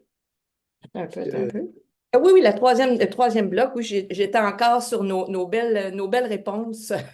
Vous m'avez rendu confuse. En fait, ça me fait très plaisir. Alors, la troisième thématique, c'est l'Ombudsman à l'écoute les uns les autres. Alors, l'Ombudsman a une grande imputabilité jumelée à une obligation de confidentialité. C'est un rôle qui peut être ingrat à plusieurs égards. Il est souvent isolé au sein de son organisation alors qu'il rencontre des situations parfois très difficiles, aurait tant besoin d'en parler avec un ou une collègue qui le comprend et qui peut le conseiller et parfois même le consoler. Nous voulons savoir comment les ombudsman peuvent être à la fois à l'écoute de leurs besoins tout en s'entraidant mutuellement dans l'exercice de ce rôle important et unique. Nos questions. Comment faire face, premièrement, à l'isolement en situation difficile ou délicate? Est-il important de vous préoccuper de votre besoin de soutien ou de conseil? À qui pouvez-vous faire confiance ou vers qui pouvez-vous vous tourner? En sous-question, comment bien prendre soin de l'équipe qui vous entoure? En premier, j'aimerais entendre Mme Pelletier, ensuite Marie-Josée Bouliane et M. Epperson. Oui, merci beaucoup, Dr. L'Espérance. Donc, en tant qu'ombudsman parlementaire, c'est sûr que, je ne pense pas que notre situation est unique nécessairement, mais c'est sûr que dans une province, il n'y a seulement qu'un ombudsman parlementaire. Alors, nous sommes l'unique personne qui occupe ces fonctions-là. il peut y avoir d'autres hauts fonctionnaires de l'Assemblée législative qui ont des rôles semblables, mais en tout cas, au Nouveau-Brunswick, notre rôle est quand même différent des rôles de défenseurs qui existent là, dans d'autres bureaux là, ici au Nouveau-Brunswick. Sauf qu'il y a quand même une communauté d'ombudsman parlementaires à l'échelle du pays qui se réunissent dans le cadre d'un conseil qui s'est formé, le Conseil canadien des ombudsman parlementaires. Donc, une fois par année au minimum, on a l'occasion de se rencontrer en groupe et de discuter des enjeux, des tendances et tout ça auxquelles on fait face. Donc, c'est vraiment agréable de pouvoir échanger avec des gens qui sont experts dans leur domaine au même titre que nous. Et si parfois ils n'ont peut-être pas les solutions à nos questions, on se rend compte parfois qu'on a les mêmes problèmes et qu'on n'a pas de solution ni un ni l'autre, mais c'est déjà réconfortant de savoir qu'on n'est pas seul à faire l'expérience de ces problèmes-là. Donc, je dirais à titre personnel, d'être capable d'avoir accès à ces réseaux-là de collègues, c'est vraiment quelque chose qui est important. Pour le personnel du bureau, évidemment, notre responsabilité, en tout cas moi, c'est comme ça que je la vois, ma responsabilité envers mon équipe, c'est de m'assurer qu'elle a les outils et la capacité de se sentir à l'aise dans son travail, à l'aise dans ses fonctions. Et puis, je dirais que ça peut prendre différentes formes, mais moi, par exemple, lorsque j'ai commencé et lorsque je suis entrée en poste, on était encore en pleine pandémie et ce qui avait été difficile pour bien des gens, y compris les gens qui sont dans des postes où ils sont à l'aide et au service des gens, comme nos bureaux le sont. Et donc, dès que je suis entrée en poste, en discutant avec l'équipe et individuellement et collectivement, je me suis vite rendu compte qu'il y avait un certain épuisement auprès de l'équipe et que ce serait quelque chose qu'il faudrait que j'aborde assez rapidement parce que, tu sais, pour aider les autres, il faut d'abord s'aider soi-même. Donc, j'ai organisé, à l'intérieur de quelques mois, j'ai organisé un atelier sur la résilience pour donner des outils pratiques à l'équipe. Et je pense que ça a porté fruit dans un sens. Je ne sais pas si on peut le dire comme ça, mais il y a quand même plusieurs membres de mon équipe qui, suite à cet atelier-là, je pense qu'ils ont pris conscience à quel point ils étaient un peu à bout d'énergie. Et il y a plusieurs membres du personnel du bureau qui sont partis en congé limité suite à cet atelier-là. Ce qui veut dire que, bon, moi, c'est sûr que ça me complique peut-être un petit peu la vie, mais je me dis, tu sais, clairement, elles en avaient besoin, donc c'est important qu'elles prennent soin de leur santé en premier lieu, et après ça, de se ressourcer pour être mieux capable d'aider les autres. Une autre initiative dans la dernière année, c'est qu'on a embauché une équipe de psychologues, deux psychologues ici au Nouveau-Brunswick, qui nous ont offert des ateliers sur comment traiter des questions relatives au traumatisme de la part des gens qui communiquent avec nous, mais aussi d'être capable de savoir aussi comment nous interagir avec ce genre d'informations-là difficiles avec laquelle on traite au niveau quotidien. Donc, ils nous ont offert 4 formations au cours d'une certaine période de temps et puis ils demeurent un peu à notre disposition si on veut faire des suivis de formation et ce genre de choses-là. Donc, c'est des choses vraiment concrètes qu'on est capable de mettre en place pour appuyer notre équipe dans ces rôles-là qu'ils jouent et de leur donner confiance en leur capacité d'être capable de mener leur travail au quotidien. Donc, c'est un peu les initiatives que nous avons entreprises là, dans les dernières années. Merci beaucoup, des beaux exemples. Madame Bouliane? Oui, alors, nous, les commissaires aux plaintes, là, notre rôle, puis nos bureaux ont évolué au cours des dernières années, là, notamment depuis 2015. Avant, on était plus isolés parce qu'on était dans des installations, on était vraiment parfois une personne uniquement avec une agente administrative là, pour traiter nos dossiers. Donc, quand on arrivait face à des situations délicates, difficiles, je vais donner comme exemple, parfois les insatisfactions des usagers vont se retrouver médiatisées aussi, puis on ne peut pas commenter, on n'a pas le pouvoir de commenter ces éléments-là qui sortent dans les médias. Donc, on était beaucoup laissés à nous-mêmes, puis c'était plus difficile. Je dirais depuis 2015, avec les fusions des établissements, on vit autre chose. On a maintenant des bureaux de plainte constitués de commissaires aux plaintes, de commissaires adjoints, des professionnels, des agents administratifs, là, donc des belles équipes avec des expertises variées. On pense à des expertises juridiques, des expertises plus au niveau d'intervenants sociaux, des infirmières. Donc, vraiment une belle mixité, une belle complémentarité là, de compétences dans nos bureaux qui fait en sorte qu'on se retrouve pas mal moins isolé. Puis quand on a des situations délicates ou difficiles, ben on va se créer un petit groupe de travail dans notre bureau, on va travailler sur la plainte, puis ça permet aussi d'offrir à la personne plaignante vraiment un beau tour d'horizon de l'ensemble de l'œuvre de ses insatisfactions quand on lui livre une réponse. Ça, c'est un grand avantage. On a aussi dans le réseau de la santé du Québec, là, pour les commissaires aux plaintes,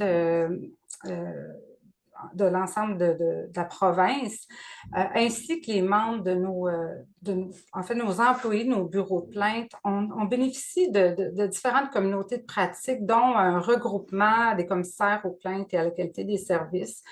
C'est un regroupement qui offre notamment là, des midi-conférences sur une base régulière sur des sujets très spécifiques qui touchent le travail de ses membres. On a aussi une table ministérielle des commissaires où là, va être apporté des éléments un peu plus stratégiques, mais qui est partagé à l'ensemble des bureaux de plainte là, au Québec. Donc, ça aussi, c'est très intéressant de pouvoir profiter de ces communautés, je vais appeler ça des communautés de pratique, mais on a aussi développé un petit réseau de soutien et de mentorat à travers l'ensemble des commissaires. Donc, on va s'offrir entre nous de façon plus informelle là, du soutien, de la formation, des partages là, de documents structurants, par exemple. Il y en a de même aussi pour les médecins examinateurs, parce qu'on a dans les bureaux de plainte des médecins examinateurs qui travaillent aussi à l'examen des plaintes médicales. Ces médecins examinateurs-là vont bénéficier aussi d'un regroupement de médecins examinateurs québécois, d'un service là, très intéressant de consultation qui est appelé le Centre d'expertise et de formation des médecins examinateurs. Puis ce centre d'expertise-là va vraiment soutenir les médecins qui auraient des situations là, qui souhaiteraient le porter à l'attention des médecins qui vont donner leur expertise peut-être leur orientation sur une situation complexe. Ça va permettre au médecin examinateur là, de bien orienter son dossier. Mais ce centre d'expertise-là aussi offre le service aux commissaires aux plaintes. Donc, ça aussi, c'est très, très intéressant là, d'y avoir accès. Donc, je considère là, pour notre part qu'on n'est pas laissé en plan et qu'on a vraiment une facilité là, de passer à travers l'isolement là, auquel on pourrait faire face là, dans certaines situations, là, surtout depuis la fusion des établissements. Merci.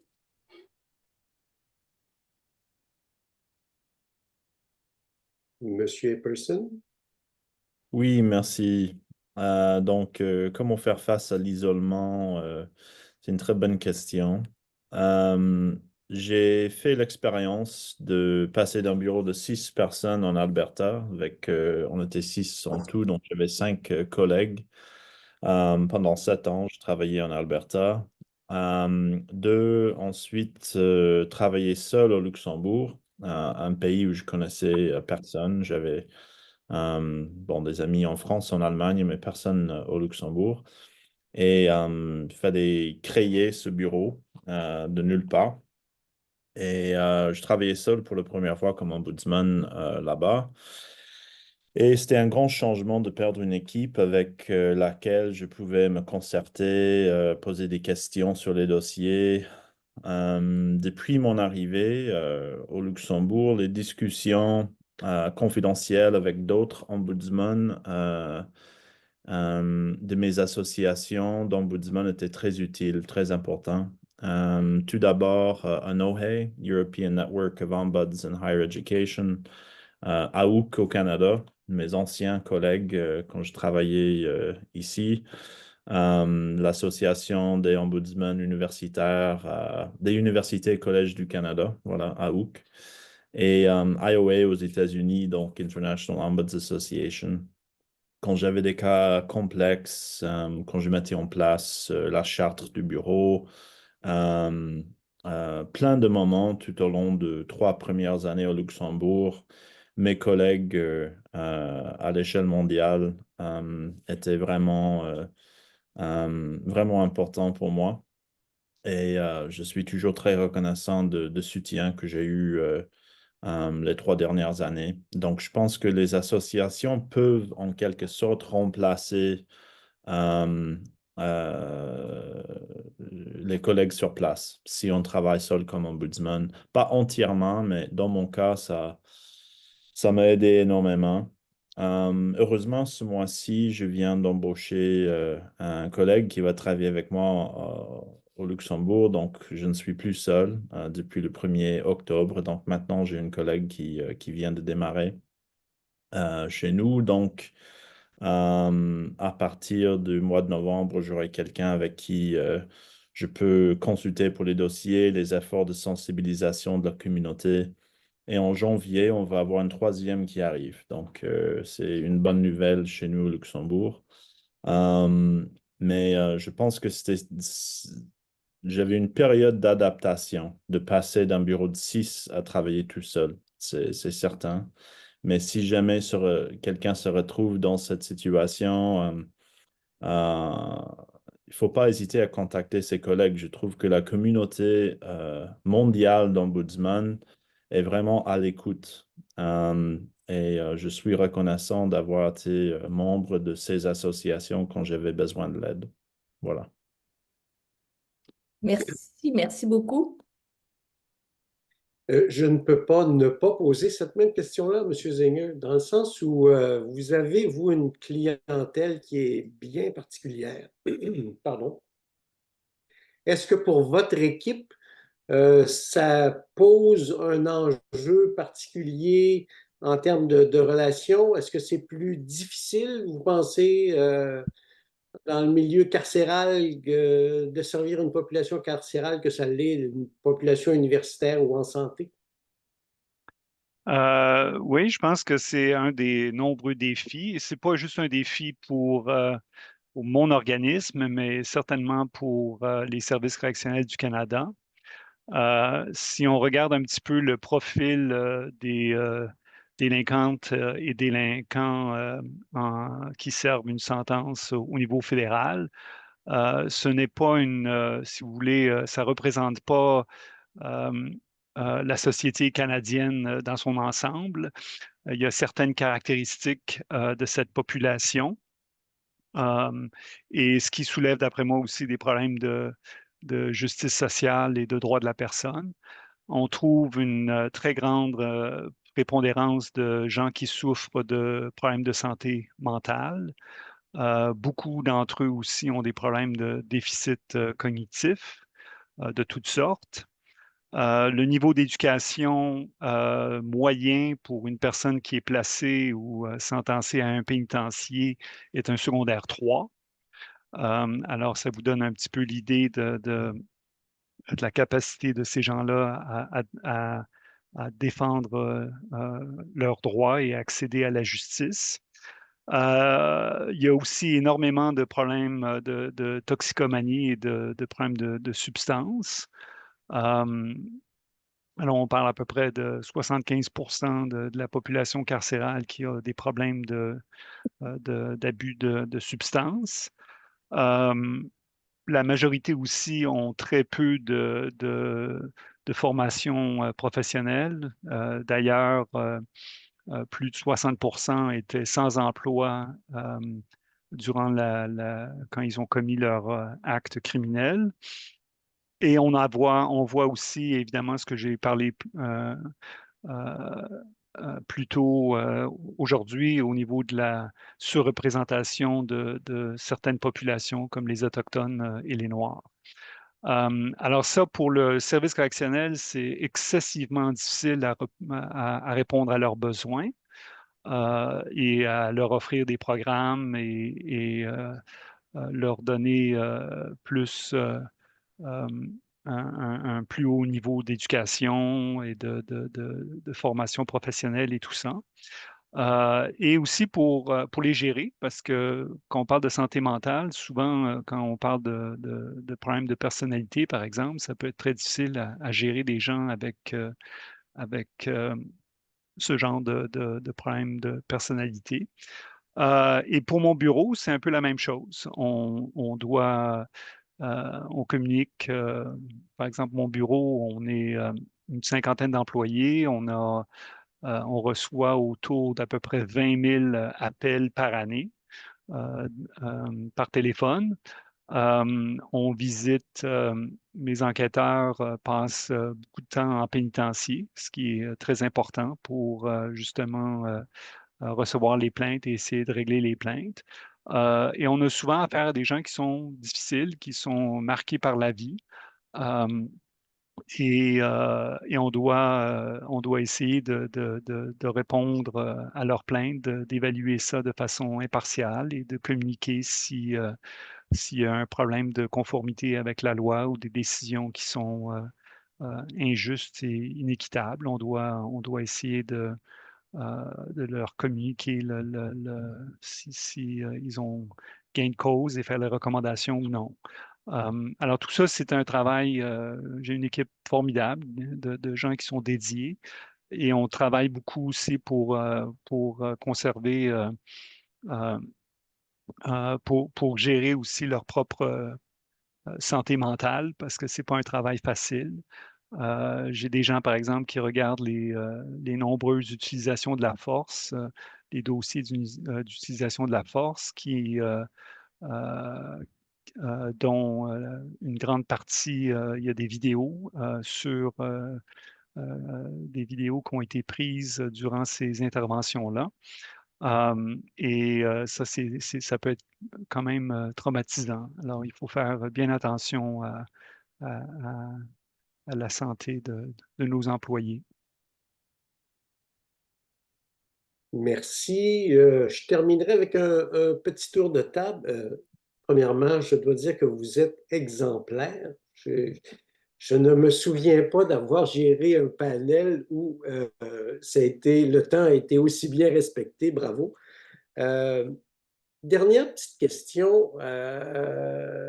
Vous avez des défis qui sont bien particuliers, mais il faut aussi continuer à progresser, hein? Il faut avoir... comment trouve-t-on des idées novatrices? Comment continue-t-on à progresser quand on est dans une situation comme la vôtre où souvent on est responsable de tout en même temps qu'on est isolé? Alors, le premier qui est disponible, la première qui est disponible, comment se régénérer, comment trouver des idées novatrices? Est-ce qu'il y a des sources d'inspiration particulières? Madame Bouliane. Oui, ben, je dirais, si vous me permettez, le risque auquel on est grandement exposé, là, que ce soit comme ombudsman ou comme commissaire aux plaintes, c'est l'usure de compassion. Donc, on est face souvent à des situations où on va rendre des conclusions qui ne seront pas nécessairement à la satisfaction de la personne plaignante. Ça, c'est sûr qu'à un moment donné, ça peut être lourd aussi parce que, bon, la personne veut contester. Je pense que, puis on est face aussi à de la clientèle parfois là, qui est très difficile. Difficile dans son approche, dans ses comportements, dans son langage. Donc, on a à rester professionnel à travers tout ça. Puis on a à supporter aussi les membres de nos équipes. Donc, moi, je vous dirais en ce qui concerne mes conditions gagnantes, là, ce que je mets de l'avant, c'est d'accorder une très grande importance là, à des rencontres caucus d'équipe. Il faut dire que nous travaillons depuis la pandémie, même avant la pandémie, en télétravail, donc pour la plupart des employés de mon équipe.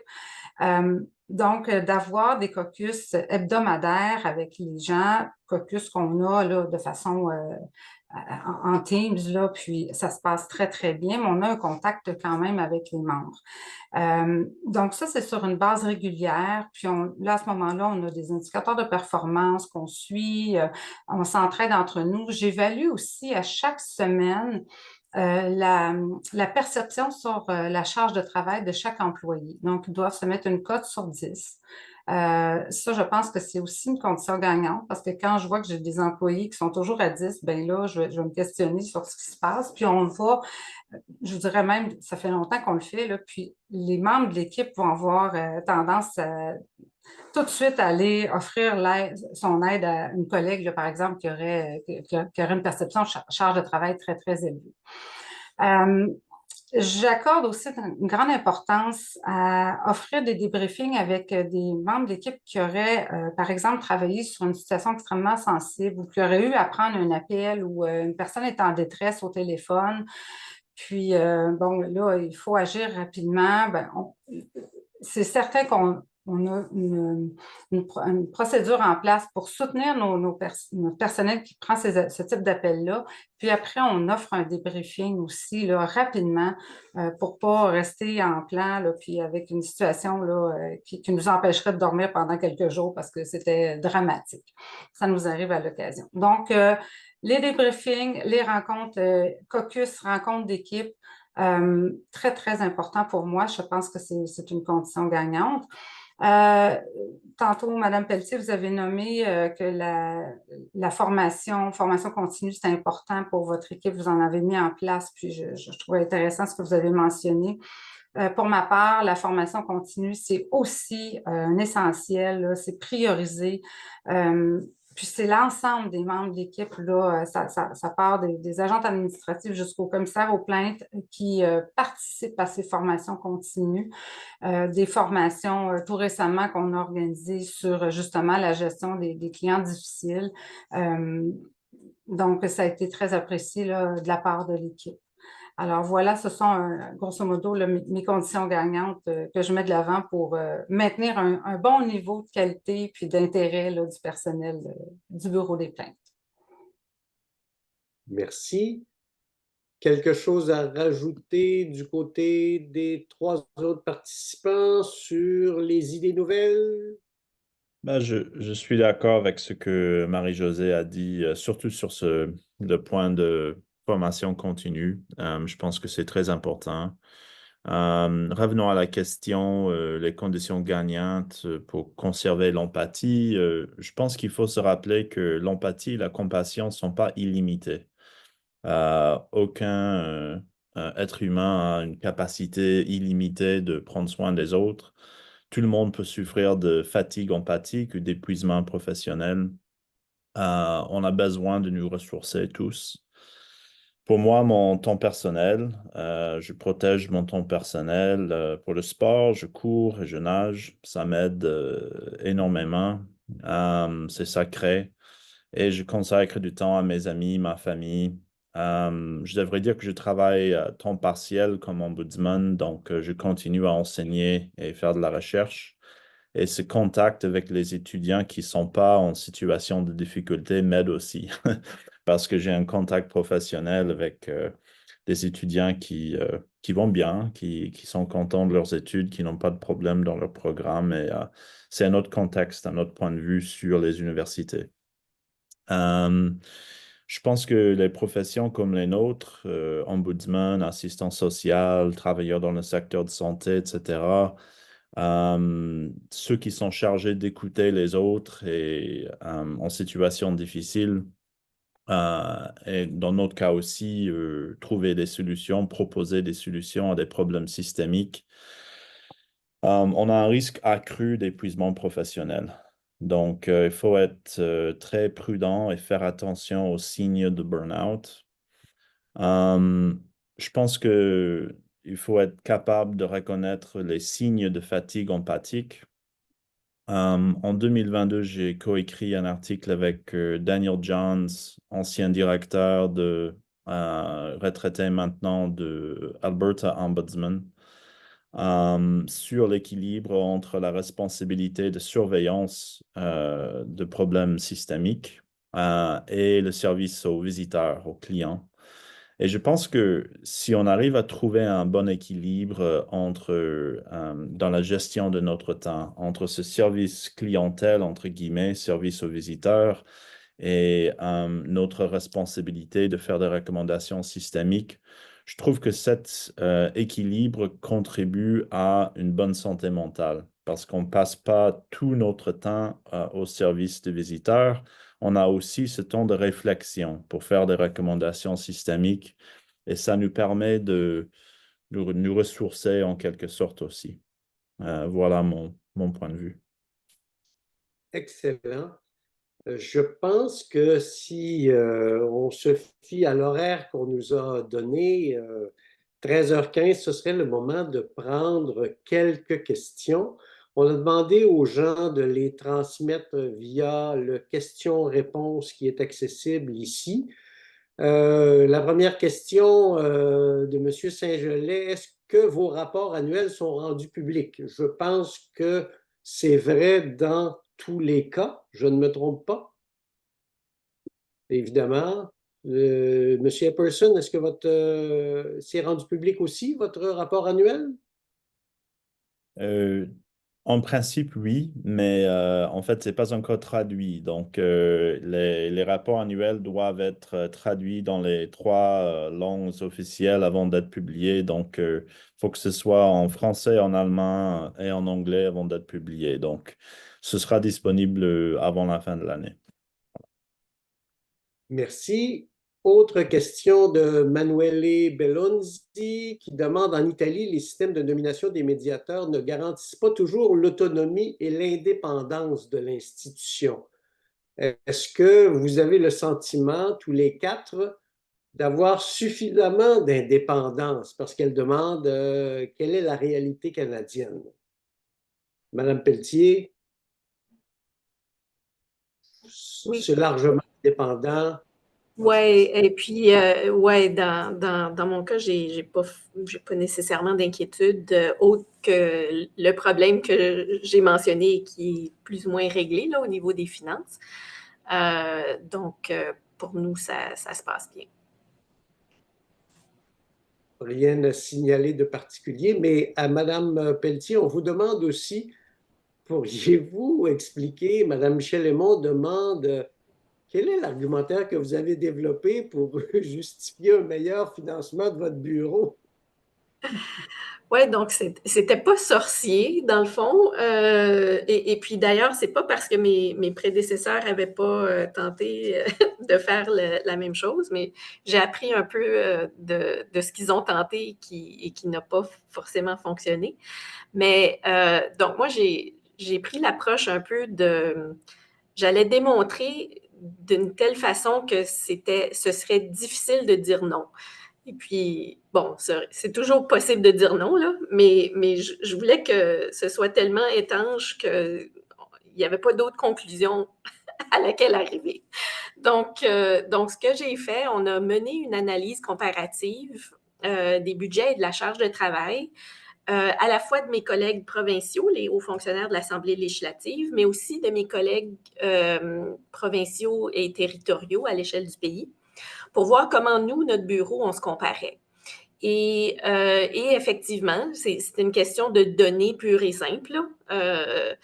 C'était pas théorique ou philosophique. Là.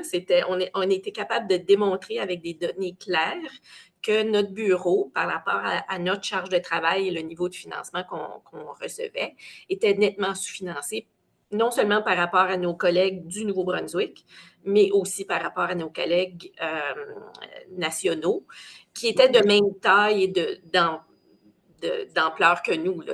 On ne tente pas d'obtenir les mêmes budgets que le Québec ou l'Ontario ou la Colombie-Britannique là, pour notre petite province, mais de façon comparative, on était capable de démontrer qu'il y avait un sous-financement. Donc, c'est ce qui nous a permis de convaincre les parlementaires de nous accorder un meilleur financement. Une autre question? Vas-y, Sylvie. On a le temps pour une autre. Hein? Il y a M. Saint-Gelais oui, tout à fait. Qui nous demande est-ce que vous faites un suivi des recommandations que vous formulez auprès de votre organisation? Si oui, combien d'années faites-vous ce suivi? Le problème rencontré souvent avec les recommandations, c'est qu'elles ne sont pas mises en place si on ne fait pas de suivi. Est-ce que quelqu'un veut... Ben, je peux peut-être y aller. En fait, oui, on fait les suivis de nos recommandations, puis on a même une obligation là, d'en discuter, de présenter le tout. On a, nous, ce qu'on appelle un comité de vigilance qui est constitué là, de membres du conseil d'administration de notre organisation, puis on rend des comptes. Alors, oui, les recommandations, on en fait un suivi. Si on n'a pas de... En fait, si les directions concernées à qui on a formulé des recommandations ne nous répondent pas ou sont réfractaires ou refusent la recommandation, on a aussi l'obligation d'en faire part au conseil d'administration par le biais du comité de vigilance notamment. Donc, la question était aussi bien, sur combien d'années on fait les suivis. Nous, comme commissaire, en tout cas, je vais parler pour moi, là, mais je ne fais pas de suivi à long terme. Je demande un suivi de l'application de la recommandation que j'ai formulée, mais la pérennité de la recommandation, elle appartient là, à l'organisation ou à la direction concernée. C'est certain que si je vois que j'ai de la récurrence dans les insatisfactions, puis que j'ai déjà formulé des recommandations préalablement, bien là, encore une fois, j'ai un levier auprès là, du comité de vigilance ou encore du conseil d'administration pour les informer qu'il y a récurrence d'insatisfaction ou que la recommandation, bien qu'elle ait été acceptée, puis il y a eu des engagements pour aller de l'avant, bien visiblement, malheureusement, ça ne tient pas dans le temps. Alors, on a le souci d'en faire à ce moment-là, ce suivi-là, mais dans le temps, comme la question est posée, ça se limite à peu près là, à 30 jours, puis après ça, ben, la pérennité est assurée par les responsables. Il y a aussi M. Frédéric Henry qui a répondu un peu à cette question-là dans le chat en disant que pour le suivi des recommandations, une multinationale avec laquelle il travaille utilise le logiciel Archer, très efficace mais sûrement coûteux. Alors pour ceux qui sont intéressés, peut-être aller voir dans la section questions-réponses. Il y a 2 questions de référence aussi qui nous sont formulées, peut-être pas répondre maintenant, ou je ne sais pas combien de temps le chat va être disponible, mais il y a une question qui s'adresse à Mme Pelletier sur la référence pour sa formation sur la résilience. Et il y a une question aussi pour M. Epperson sur la 4e composante de l'équité. Est-ce que si vous êtes en mesure d'écrire les références pour l'ensemble du groupe, ça pourrait être apprécié.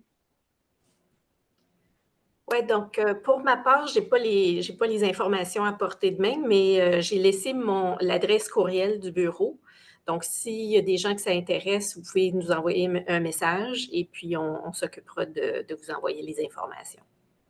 Parfait, merci. Oui, de mon côté, je ne l'ai pas à portée de main non plus, mais en tout cas, si on cherche en anglais Equitable Fairness, on trouve, c'est le 4e élément, il y a des articles qui font référence à ce principe Equitable Fairness. Donc, en français, c'est compliqué, on ne dit pas équité équitable, mais en anglais, c'est Equitable Fairness. Voilà. Et si quelqu'un veut m'écrire après, je peux trouver euh, quelques ressources. Eh bien, merci. Ton micro. Pierre-Paul, ton micro est fermé. Madame Chamberlain a levé la main, mais comment lui donner la parole? Je ne le sais pas.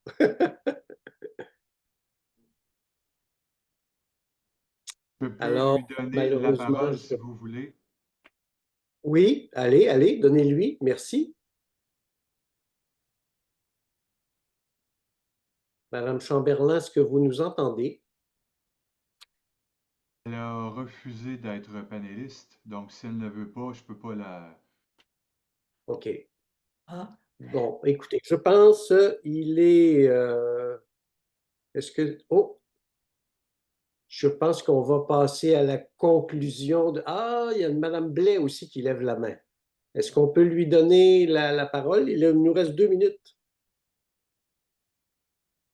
Oui, je lui ai demandé. Madame Blais, si ouvrez votre micro. Elle peut ouvrir son...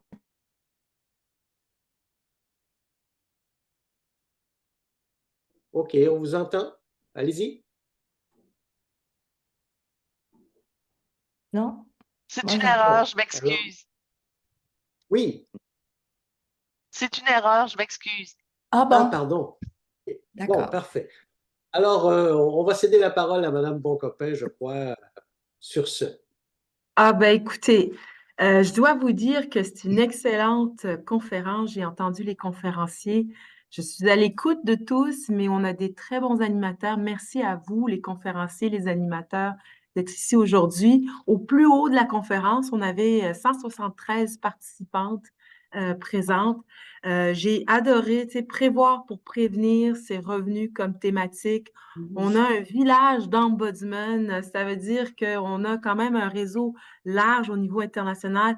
J'aimerais prendre ce petit moment pour quand même remercier toute l'équipe qui a organisé, donc Nathalie Terrien, bien sûr, Annick Dallaire, commissaire aux plaintes et qualité de service du CIUS de Nord de l'île de Montréal, Pascal Legault, protectrice de l'Université de HEC, et Caroline Roy, ombudsman de l'Université de Montréal. Petit chapeau, coup de chapeau à vous. Chaque année, il faut y mettre et on vous remercie les participants d'être ici, toujours au rendez-vous.